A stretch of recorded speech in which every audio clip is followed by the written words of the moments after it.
আসসালামু আলাইকুম রহমতুল্লাহ বারাকাতু। প্রিয় গাইস, এ হলো আমাদের গ্রাম।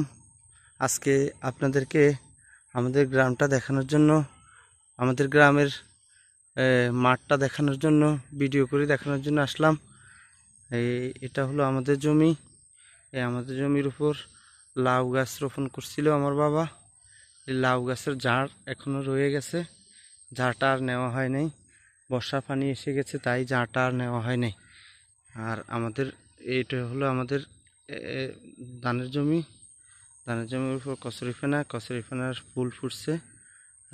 আর এই হলো আমাদের এলাকা। দেখেন, আপনারা দেখবেন, দেখলে ভালো লাগবে ইনশাল্লাহ আমাদের এলাকা আর আমাদের এলাকার অবস্থা। তো আসলে একটু ভিডিও করে দেখাইতেছি আর কি, আর আপনাদেরকে তো ভালো লাগবে আপনাদের ইনশাআল্লাহ। এই যে শাপলা ফুল ফুটে রয়েছে, এই যে শাপলা ফুল, এই যে শাপলা ফুল গাছ, এই যে শাপলা ফুল। এই হলো আমাদের এলাকা।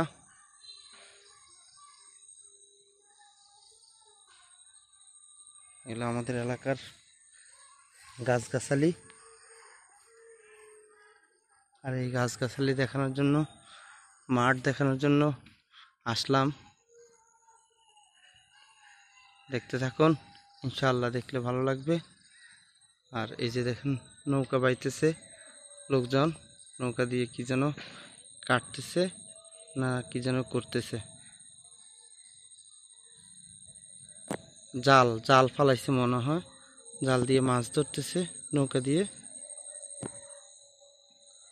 মাগরিবের আজান দিছে, এখন মাগরিবের ওয়াক্ত হয়েছে। আমাদের এলাকার ধানের মাঠ,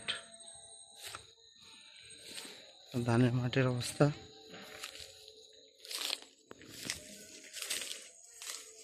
এই গাছগাছালি, ধানের মাঠ। পানি এসে গেছে, বর্ষার পানি। আর বর্ষা পানির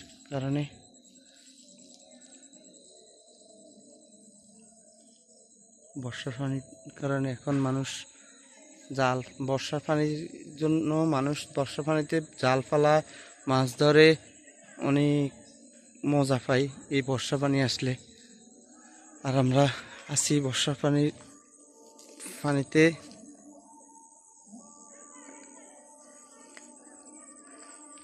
আপনারা আমাদের জন্য দোয়া করবেন, বর্ষার পানি যেন আর না বাড়ে। এই হলো আমাদের এলাকার অবস্থা। আমাদের জন্য আজ এখানেই আমি আমার ভিডিও শেষ করলাম। সবাই আমার জন্য দোয়া করবেন।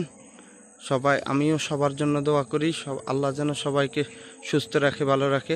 আসসালামু আলাইকুম রহমতুল্লাহ।